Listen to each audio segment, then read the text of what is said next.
11:25 പ്രഭാതമുരളി ബാബ്ദാദ മധുബൻ. ബാബ പറയുന്നു, മധുരമായ കുട്ടികളെ, നിങ്ങൾ ഇപ്പോൾ തികച്ചും തീരത്ത് നിൽക്കുന്നു. നിങ്ങൾക്ക് ഇപ്പോൾ ഇക്കരെ നിന്നും അക്കരെ പോകേണ്ടതുണ്ട്.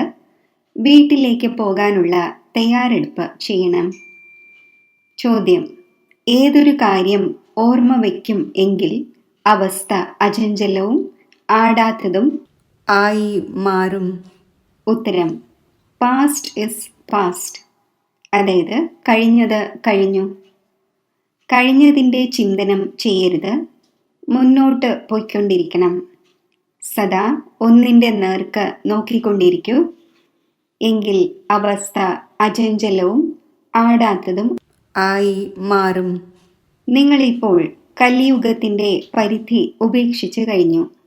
പിന്നെ പിന്നിലേക്ക് എന്തിനു നോക്കുന്നു? അതിൽ ബുദ്ധി അല്പം പോലും പോകാതിരിക്കണം. ഇതാണ് സൂക്ഷ്മ പഠനം. ഓം ശാന്തി. ദിവസം മാറിക്കൊണ്ടിരിക്കുന്നു, സമയം കടന്നുപോയിക്കൊണ്ടിരിക്കുന്നു. ചിന്തിക്കൂ, സത്യയുഗം മുതൽ സമയം കടന്നുപോയി ഇപ്പോൾ വന്ന് കലിയുഗത്തിൻ്റെ തീരത്ത് നിൽക്കുന്നു. ഈ സത്യയുഗം, ത്രേത, ദ്വാപര, കലിയുഗം എന്നതിൻ്റെ ചക്രവും മോഡൽ പോലെയാണ്. സൃഷ്ടിയാണെങ്കിൽ വളരെയധികം നീണ്ടതും വിസ്താരമുള്ളതുമാണ്. അതിൻ്റെ മോഡൽ രൂപത്തെ കുട്ടികൾ അറിഞ്ഞു കഴിഞ്ഞു. ഇപ്പോൾ കലിയുഗം പൂർത്തിയാകുന്നു എന്ന് മുമ്പ് അറിയില്ലായിരുന്നു. ഇപ്പോൾ മനസ്സിലായി. അപ്പോൾ കുട്ടികളും ബുദ്ധി കൊണ്ട് സത്യയുഗം മുതൽ ചക്രം കറങ്ങി കലിയുഗത്തിൻ്റെ അന്തിമത്തിൽ തീരത്ത് വന്ന് നിൽക്കണം. മനസ്സിലാക്കണം, നിമിഷങ്ങൾ കടന്നു പോകുന്നു, ഡ്രാമ തിരിഞ്ഞുകൊണ്ടിരിക്കുന്നു. ബാക്കി കണക്കനുസരിച്ച് അവശേഷിക്കുന്നത് എത്രയായിരിക്കും? അല്പമായിരിക്കും അവശേഷിക്കുക. മുൻപ് അറിയുമായിരുന്നില്ല, ഇപ്പോൾ ബാബ മനസ്സിലാക്കിച്ചു തന്നു. ബാക്കി ഒരറ്റമാണ് അവശേഷിക്കുന്നത്. ഈ ലോകത്ത് നിന്നും ആ ലോകത്തിലേക്ക് പോകുന്നതിന് ഇപ്പോൾ ബാക്കി അല്പസമയമാണുള്ളത്. ഈ ജ്ഞാനവും ഇപ്പോൾ ലഭിച്ചിരിക്കുന്നു. നമ്മൾ സത്യയുഗം മുതൽ ചക്രം കറങ്ങി ഇപ്പോൾ കലിയുഗ അന്തിമത്തിൽ എത്തിച്ചേർന്നിരിക്കുന്നു. ഇപ്പോൾ പിന്നെ തിരിച്ചു പോകേണ്ടതുണ്ട്. വരാനും ഇറങ്ങാനും ഗേറ്റ് ഉണ്ടായിരിക്കുന്നുവല്ലോ. ഇതും അങ്ങനെ തന്നെ. കുട്ടികൾ മനസ്സിലാക്കിച്ചു കൊടുക്കണം. ബാക്കി ഒരല്പം തീരമാണുള്ളത്. ഇത് പുരുഷോത്തമ സംഗമയുഗമാണല്ലോ. ഇപ്പോൾ നമ്മൾ തീരത്താണ്. വളരെ കുറച്ച് സമയമാണുള്ളത്. ഇപ്പോൾ ഈ പഴയ ലോകത്തോടുള്ള മമത്വം മാറ്റണം. ഇപ്പോഴാണെങ്കിൽ പുതിയ ലോകത്തിലേക്ക് പോകേണ്ടതുണ്ട്. അറിവ് വളരെ സഹജമായി ലഭിക്കുന്നു. ഇത് ബുദ്ധിയിൽ വെക്കേണ്ടതാണ്. ചക്രം ബുദ്ധിയിൽ തിരിയണം. ഇപ്പോൾ നിങ്ങൾ കലിയുഗത്തിലല്ല. നിങ്ങൾ ഈ പരിധി ഉപേക്ഷിച്ചു കഴിഞ്ഞു. പിന്നെ ആ ഭാഗത്തുള്ളവരെ എന്തിനു ഓർമ്മിക്കണം? പഴയ ലോകത്തെ ഉപേക്ഷിച്ചു വന്നിരിക്കെ നമ്മൾ പുരുഷോത്തമ സംഗമയുഗത്തിലാണ്. പിന്നെ പിന്നിലേക്ക് എന്തിനു നോക്കണം? ബുദ്ധിയോഗം വികാരി ലോകവുമായി എന്തിനു ചേർക്കണം? ഇത് വളരെ സൂക്ഷ്മമായ കാര്യങ്ങളാണ്. ബാബയ്ക്കറിയാം. ചിലരാണെങ്കിൽ രൂപ പോയിട്ട് ഒരു അണ പോലും മനസ്സിലാക്കുന്നില്ല. കേട്ടു മറന്നു പോകുന്നു. നിങ്ങൾ പിന്നിലേക്ക് നോക്കരുത്. ബുദ്ധിയെ ഉപയോഗപ്പെടുത്തണമല്ലോ. നമ്മൾ തീരം മാറിക്കഴിഞ്ഞു. പിന്നെ പിന്നിലേക്ക് എന്തിനു നോക്കണം? Past is past. ബാബ പറയുന്നു, എത്ര മഹീനമായ കാര്യങ്ങൾ മനസ്സിലാക്കിക്കുന്നു. എന്നിട്ടും കുട്ടികളുടെ കഴുത്ത് പിന്നിലേക്ക് എന്തുകൊണ്ട് തൂങ്ങിക്കിടക്കുന്നു? കലിയുഗത്തിൻ്റെ നേർക്ക് തൂങ്ങിക്കിടക്കുകയാണ്. ബാബ പറയുന്നു, കഴുത്ത് ഈ ഭാഗത്തേക്കാക്കൂ. ഈ പഴയ ലോകം നിങ്ങൾക്ക് ഉപയോഗമുള്ള കാര്യമല്ല. ബാബ പഴയ ലോകത്തോട് വൈരാഗ്യം വരുത്തുന്നു. പുതിയ ലോകം മുന്നിൽ നിൽക്കുന്നു. പഴയ ലോകത്തോട് വൈരാഗ്യം. ചിന്തിക്കൂ, നമുക്ക് ഇങ്ങനെയുള്ള അവസ്ഥ ഉണ്ടോ? ബാബ പറയുന്നു, പാസ്റ്റ് ഈസ് പാസ്റ്റ്. കഴിഞ്ഞ കാര്യത്തെ ചിന്തിക്കാതിരിക്കൂ. പഴയ ലോകത്തിൽ ഒരു ആശയും വെക്കരുത്. ഇപ്പോഴാണെങ്കിൽ ഒരേ ഒരു ഉയർന്ന ആശ വയ്ക്കണം. നമുക്ക് സുഖധാമത്തിലേക്ക് പോകണം. ബുദ്ധിയിൽ സുഖധാമം തന്നെ ഓർമ്മയുണ്ടായിരിക്കണം. പിന്നിലേക്ക് എന്തിനു തിരിയണം? എന്നാൽ വളരെ പേർ പുറം തിരിയുന്നു. നിങ്ങൾ ഇപ്പോൾ പുരുഷോത്തമ സംഗമയുഗത്തിലാണ്. പഴയ ലോകത്ത് നിന്നും അകന്നു മാറിക്കഴിഞ്ഞു. ഇത് വിവേകത്തിൻ്റെ കാര്യമാണല്ലോ. എവിടെയും നിൽക്കേണ്ടതില്ല, എവിടെയും നോക്കേണ്ടതുമില്ല. കഴിഞ്ഞു പോയതിനെ ഓർമ്മിക്കരുത്. ബാബ പറയുന്നു, മുന്നോട്ട് പോയിക്കൊണ്ടിരിക്കൂ, പിന്നിലേക്ക് നോക്കാതിരിക്കൂ. ഒന്നിൻ്റെ നേർക്ക് തന്നെ നോക്കിക്കൊണ്ടിരിക്കൂ. അപ്പോഴാണ് അചഞ്ചലവും സ്ഥിരവും ആടാത്തതുമായ അവസ്ഥ നിലനിൽക്കുകയുള്ളൂ. ആ ഭാഗത്തേക്ക് നോക്കിക്കൊണ്ടിരുന്നാൽ പഴയ ലോകത്തെ ബന്ധുമിത്രാദികളും മറ്റും ഓർമ്മ വന്നുകൊണ്ടിരിക്കും. നമ്പർ വാറാണല്ലോ. ഇന്ന് നോക്കുകയാണെങ്കിൽ വളരെ നന്നായി നടന്നുകൊണ്ടിരിക്കുന്നു. നാളെ വീണു, അപ്പോൾ മനസ്സ് പൂർണ്ണമായും മാറിപ്പോകുന്നു. ഇങ്ങനെയുള്ള ഗ്രഹപ്പിഴ ഇരിക്കുന്നു. മുരളി കേൾക്കുന്നതിന് പോലും ആഗ്രഹമുണ്ടാകുന്നില്ല. ചിന്തിക്കൂ, ഇങ്ങനെ ഉണ്ടാകുന്നുണ്ടോ? ബാബു പറയുന്നു, നിങ്ങൾ ഇപ്പോൾ സംഗമത്തിൽ നിൽക്കുന്നു. അപ്പോൾ മുഖം മുന്നിലേക്ക് വെക്കണം. മുന്നിൽ പുതിയ ലോകമാണ്. അപ്പോൾ തന്നെയാണ് സന്തോഷമുണ്ടാകുന്നത്. ഇപ്പോൾ പിന്നെ വളരെ സമീപത്ത് അഥവാ തീരത്താണ്. ഇപ്പോൾ തൻ്റെ ദേശത്തിലെ വൃക്ഷങ്ങൾ കാണുവാൻ കഴിയുന്നു എന്ന് പറയുന്നുവല്ലോ. ശബ്ദമുണ്ടാക്കിയാൽ ഉടൻ കേൾക്കും. തീരം എന്നാൽ തീർത്തും മുന്നിൽ. നിങ്ങൾ ഓർമ്മിക്കുന്നു, ദേവതമാർ വരികയും ചെയ്യുന്നു. മുൻപ് വരുമായിരുന്നില്ല. സൂക്ഷ്മവദനത്തിൽ അമ്മായി അച്ഛൻ്റെ വീട്ടിലുള്ളവർ വരുമായിരുന്നു. ഇപ്പോഴാണെങ്കിൽ പിതാവിൻ്റെ ഗ്രഹത്തിലുള്ളവരും അമ്മായി അച്ഛൻ്റെ ഗ്രഹത്തിലുള്ളവരും പോയി കണ്ടുമുട്ടുന്നു. എങ്കിലും കുട്ടികൾ മുന്നോട്ടു പോകവേ മറന്നു പോകുന്നു. ബുദ്ധിയോഗം പിന്നിലേക്ക് മാറിപ്പോകുന്നു. ബാബു പറയുന്നു, നിങ്ങൾ എല്ലാവരുടെയും അന്തിമ ജന്മമാണിത്.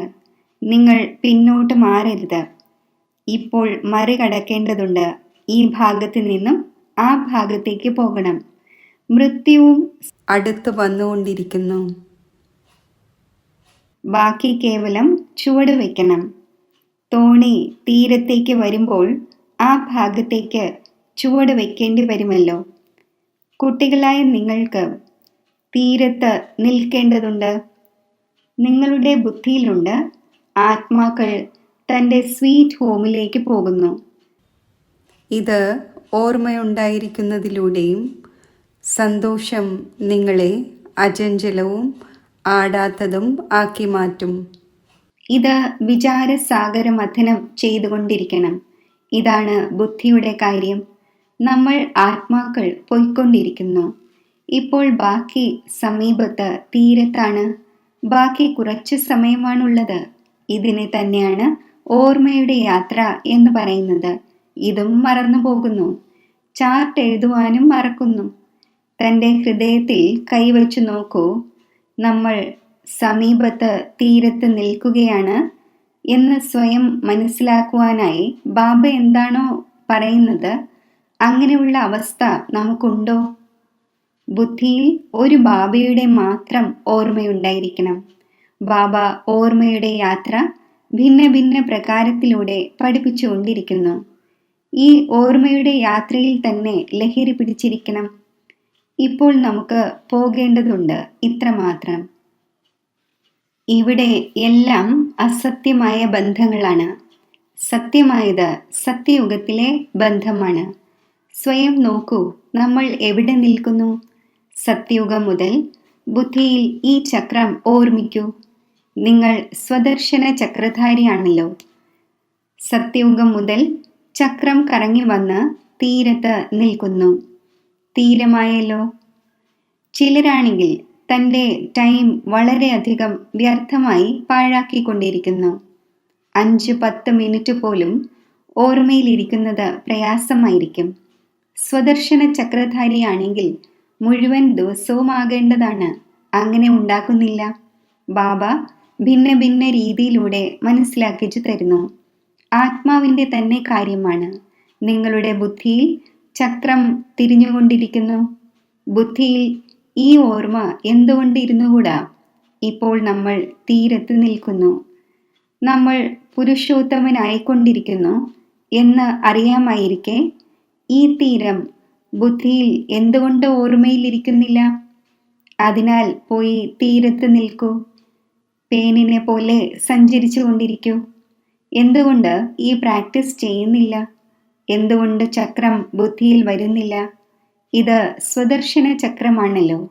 ബാബ തുടക്കം മുതൽ മുഴുവൻ ചക്രവും മനസ്സിലാക്കിച്ചു തന്നുകൊണ്ടിരിക്കുന്നു. നിങ്ങളുടെ ബുദ്ധി മുഴുവൻ ചക്രത്തിലും കറങ്ങി വന്ന് തീരത്ത് നിൽക്കണം. പുറത്തുള്ള യാതൊരു അന്തരീക്ഷത്തിൻ്റെയും കുഴപ്പങ്ങൾ ഉണ്ടാകരുത്. ദിനം പ്രതിദിനം കുട്ടികളായ നിങ്ങൾക്ക് സൈലൻസിലേക്ക് തന്നെ പോകണം. ടൈം വേസ്റ്റായി പാഴാക്കരുത്. പഴയ ലോകത്തെ ഉപേക്ഷിച്ച് പുതിയ സംബന്ധവുമായി തൻ്റെ ബുദ്ധിയുടെ യോഗം ചേർക്കൂ. യോഗം ചെയ്തില്ലെങ്കിൽ പാപം എങ്ങനെ മുറിയും? നിങ്ങൾക്കറിയാം, ഈ ലോകം തന്നെ ഇല്ലാതാകണം. ഇതിൻ്റെ മോഡൽ എത്ര ചെറുതാണ്! 5000 വർഷത്തിൻ്റെ ലോകമാണ്. അജ്മീറിൽ സ്വർഗത്തിൻ്റെ മോഡലുണ്ട്. പക്ഷേ ആർക്കെങ്കിലും സ്വർഗം ഓർമ്മ വരുമോ? സ്വർഗത്തെക്കുറിച്ച് അവരെന്തറിയുവാൻ? സ്വർഗം 40,000 വർഷങ്ങൾക്ക് ശേഷം വരും എന്ന് മനസ്സിലാക്കുന്നു. ബാബ നിങ്ങൾ കുട്ടികൾക്കിരുന്ന് മനസ്സിലാക്കിച്ചു തരുന്നു. ഈ ലോകത്തിൽ ജോലി കാര്യങ്ങൾ ചെയ്യുമ്പോൾ ബുദ്ധിയിൽ ഇത് ഓർമ്മ വയ്ക്കൂ. ഈ ലോകം സമാപ്തമാകാൻ പോകുന്ന ഒന്നാണ്.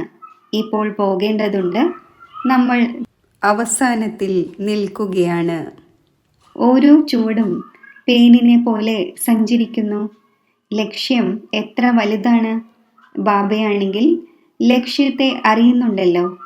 ബാബയുടെ കൂടെ ദാദയും ഒരുമിച്ചാണ്. ആ ഒന്ന് മനസ്സിലാക്കിച്ചു തരുന്നു. എങ്കിൽ ഇദ്ദേഹത്തിനും മനസ്സിലാക്കിക്കുവാൻ സാധിക്കില്ലേ? ഇദ്ദേഹവും കേൾക്കുന്നുണ്ടല്ലോ. ഇദ്ദേഹം ഇങ്ങനെയെല്ലാം വിചാരസാഗര മഥനം ചെയ്യുന്നുണ്ടാകില്ലേ? ബാബ നിങ്ങൾക്ക് വിചാരസാഗര മഥനം ചെയ്യുന്നതിൻ്റെ പോയിന്റ്സ് കേൾപ്പിച്ചുകൊണ്ടിരിക്കുന്നു. ബാബ വളരെ പിന്നിലാണ് എന്നല്ല. ഇദ്ദേഹമാണെങ്കിൽ വാൽ തൂങ്ങിക്കിടക്കുന്നത് പോലെയാണ്. പിന്നെ എങ്ങനെ പിന്നിലാകും? ഈ എല്ലാ ഗുഹ്യമായ കാര്യങ്ങളും ധാരണ ചെയ്യണം. അലംഭാവം ഉപേക്ഷിക്കണം. ബാബയുടെ അടുക്കൽ 2 വർഷത്തിന് ശേഷം വരുന്നു. നമ്മൾ സമീപത്ത് തീരത്ത് നിൽക്കുകയാണ് എന്ന ഓർമ്മ നിലനിൽക്കുന്നുണ്ടാകുമോ? ഇപ്പോൾ പോകേണ്ടതുണ്ട്. ഇങ്ങനെയുള്ള അവസ്ഥ ഉണ്ടാകുമ്പോൾ പിന്നെ എന്താണ് വേണ്ടത്? ബാബ ഇതും മനസ്സിലാക്കിച്ചു തന്നിട്ടുണ്ട്. ഡബിൾ കിരീടധാരി. ഇത് കേവലം നാമമാണ്. ബാക്കി പ്രകാശത്തിൻ്റെ കിരീടമൊന്നും അവിടെ ഉണ്ടായിരിക്കുന്നില്ല. ഇത് പവിത്രതയുടെ അടയാളമാണ്.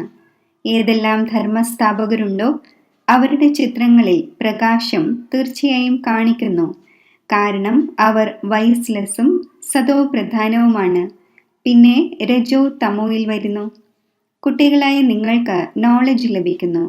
അതിൽ ലഹരിയോടെ ഇരിക്കേണ്ടതാണ്. നിങ്ങൾ ഈ ലോകത്തിൽ തന്നെയാണ്. എന്നാൽ ബുദ്ധിയുടെ യോഗം അവിടെ യോജിച്ചിരിക്കണം. ഇതിനോടും ബന്ധം നിറവേറ്റേണ്ടതുണ്ട്. ആര് ഈ കുലത്തിലേതായിരിക്കുമോ അവർ വരും. തൈ നടേണ്ടതുണ്ട്. ആദി സനാതന ദേവീ ദേവതാ ധർമ്മത്തിലുള്ളവർ ആരായിരിക്കുമോ അവർ തീർച്ചയായും ആദ്യമോ പിന്നീടോ വന്നുകൊണ്ടിരിക്കും. പിന്നീട് വരുന്നവരും ആദ്യം വന്നവരെക്കാൾ തീവ്രമായി പോകും. ഇത് അവസാനം വരെയും ഉണ്ടായിക്കൊണ്ടിരിക്കും. അവർ പഴയവരേക്കാൾ തീവ്രമായി ചുവടുവയ്ക്കും. മുഴുവൻ പരീക്ഷയും ഓർമ്മയുടെ യാത്രയുടേതാണ്. വൈകിയാണ് വന്നത് എങ്കിലും ഓർമ്മയുടെ യാത്രയിൽ മുഴുകണം. മറ്റെല്ലാ ജോലി കാര്യങ്ങളും ഉപേക്ഷിച്ച് ഈ യാത്രയിലിരിക്കണം.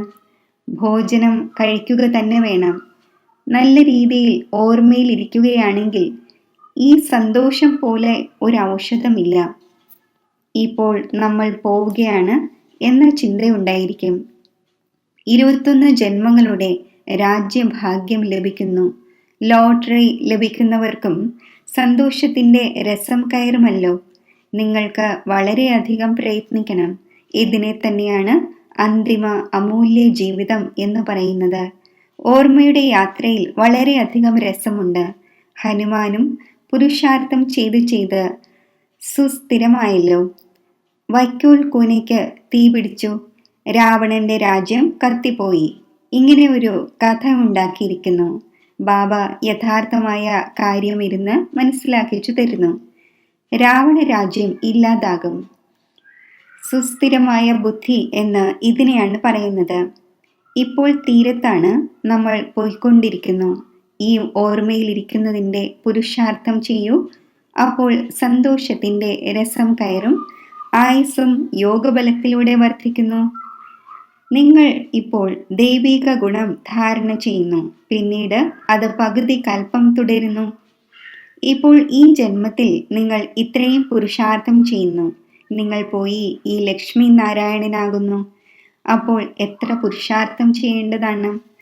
ഇതിൽ അലംഭാവമോ സമയം വേസ്റ്റ് ചെയ്യാനോ പാടില്ല. ആര് ചെയ്യുമോ അവർ നേടും. ബാബ ശിക്ഷണം നൽകിക്കൊണ്ടിരിക്കുന്നു. നിങ്ങൾ മനസ്സിലാക്കുന്നു, കൽപ്പകൽപ്പങ്ങളിൽ നമ്മൾ വിശ്വത്തിൻ്റെ അധികാരിയാകുന്നു. ഇത്രയും കുറച്ച് സമയത്തിനുള്ളിൽ അതിശയം ചെയ്യുന്നു. മുഴുവൻ ലോകത്തെയും പരിവർത്തനപ്പെടുത്തുന്നു. ബാബയെ സംബന്ധിച്ച് വലിയ കാര്യമൊന്നുമല്ല, കൽപ്പകൽപ്പങ്ങളായി ചെയ്യുന്നു. ബാബ മനസ്സിലാക്കിച്ചു തരുന്നു.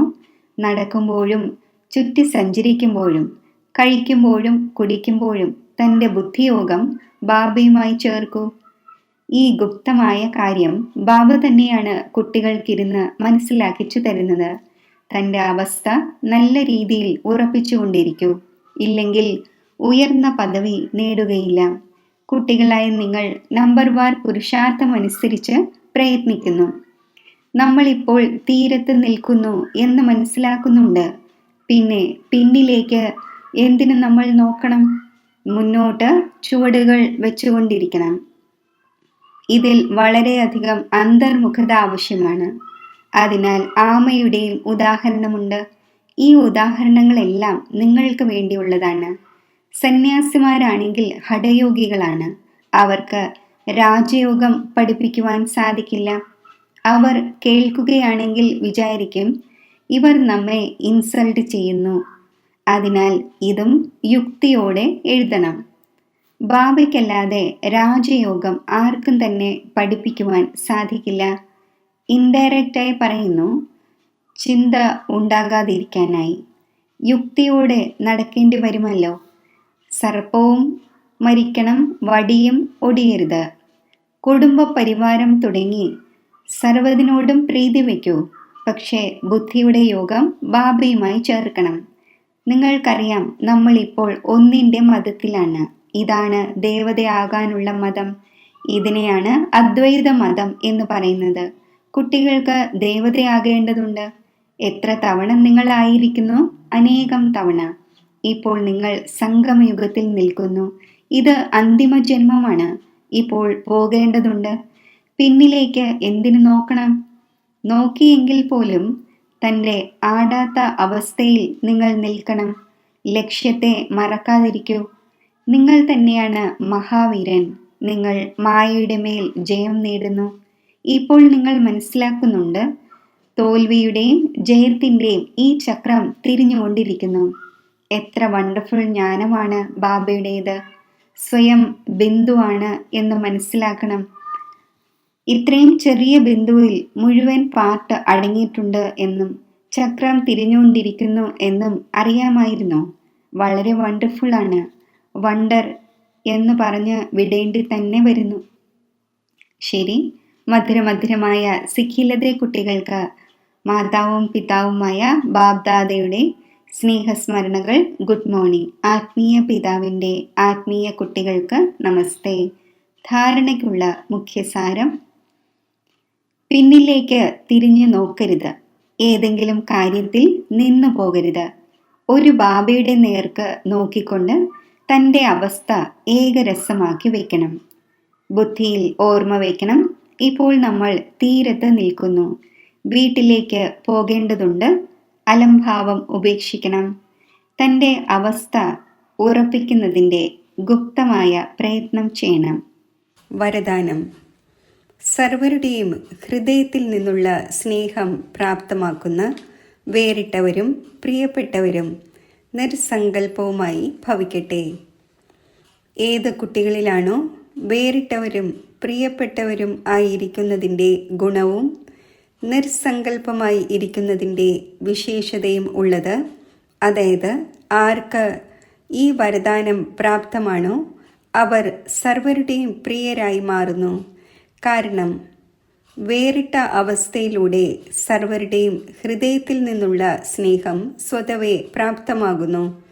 അവർ തൻ്റെ ശക്തിശാലി നിർസങ്കൽപ്പ സ്ഥിതിയിലൂടെയും ശ്രേഷ്ഠ കർമ്മത്തിലൂടെയും അനേകരുടെ സേവനത്തിന് നിമിത്തമാകുന്നു. അതിനാൽ സ്വയവും സന്തുഷ്ടമായിരിക്കുന്നു, മറ്റുള്ളവരുടെയും മംഗളം ചെയ്യുന്നു. അവർക്ക് ഓരോ കാര്യത്തിലും സഫലത സ്വതവേ പ്രാപ്തമാകുന്നു. സ്ലോഗൻ: ഒരു ബാബ എന്ന വാക്കു തന്നെയാണ് സർവ ഖജനാവുകളുടെയും താക്കോൽ. ഈ താക്കോൽ സദാ സൂക്ഷിച്ചു വയ്ക്കൂ. അവ്യക്ത സൂചന: അശരീരിയുടെയും വിദേഹി സ്ഥിതിയുടെയും അഭ്യാസം വർദ്ധിപ്പിക്കൂ. ഒരു സെക്കൻഡിൽ വസ്ത്രത്തിൽ നിന്നും ദേഹത്തിൽ നിന്നും വേറിടുവാൻ സാധിക്കുന്നത് ഏതെങ്കിലും സംസ്കാരങ്ങളുടെ ടൈറ്റ്നെസ് ഇല്ലാതിരിക്കുമ്പോഴാണ്. ഏതുപോലെ ഏതെങ്കിലും വസ്തു അഥവാ ഒട്ടിപ്പിടിച്ചിരിക്കുകയാണെങ്കിൽ അത് തുറക്കുന്നത് പ്രയാസമായിരിക്കും. ഭാരരഹിതമാണെങ്കിൽ സഹജമായി തന്നെ വേറിടുന്നു. അതേപോലെ തന്നെ അഥവാ തൻ്റെ സംസ്കാരങ്ങളിൽ ഒരല്പമെങ്കിലും ഈസി അവസ്ഥ ഇല്ലാതിരിക്കുകയാണെങ്കിൽ പിന്നെ അശരീരി സ്ഥിതിയുടെ അനുഭവം ചെയ്യാൻ സാധിക്കില്ല.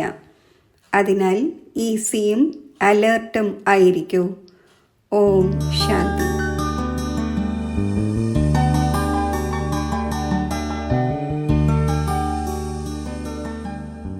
മനസാ സേവനത്തിൻ്റെ അഭ്യാസം.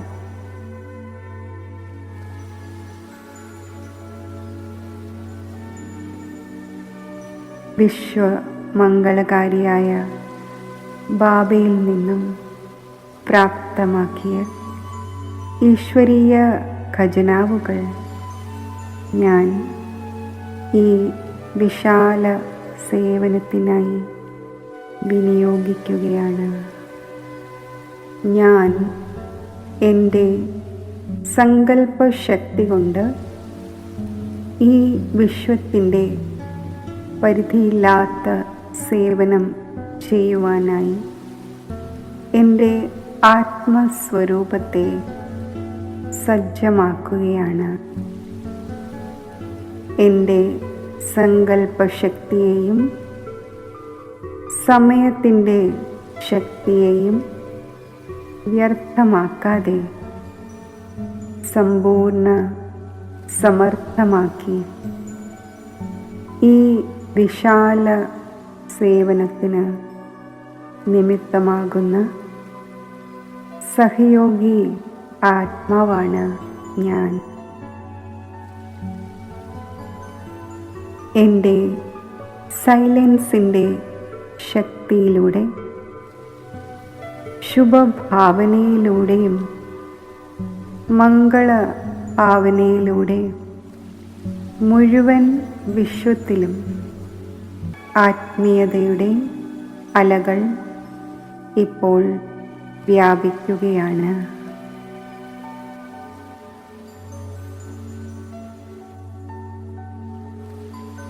സന്തോഷത്തിൻ്റെ അലകൾ എന്നിൽ നിന്നും മുഴുവൻ വിശ്വത്തിലേക്കും വ്യാപിക്കുകയാണ്.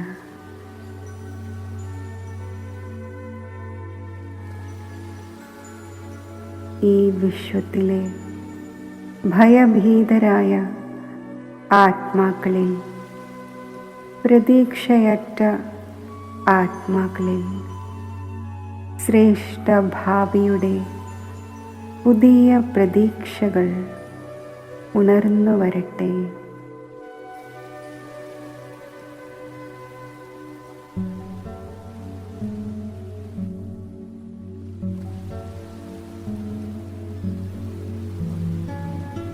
അവരിലെ ഭയഭീതികൾ അകലട്ടെ, നിരാശകൾ നീങ്ങട്ടെ, സന്തോഷത്തിൻ്റെ അലകൾ അവരിൽ ഉൽപ്പന്നമാകട്ടെ.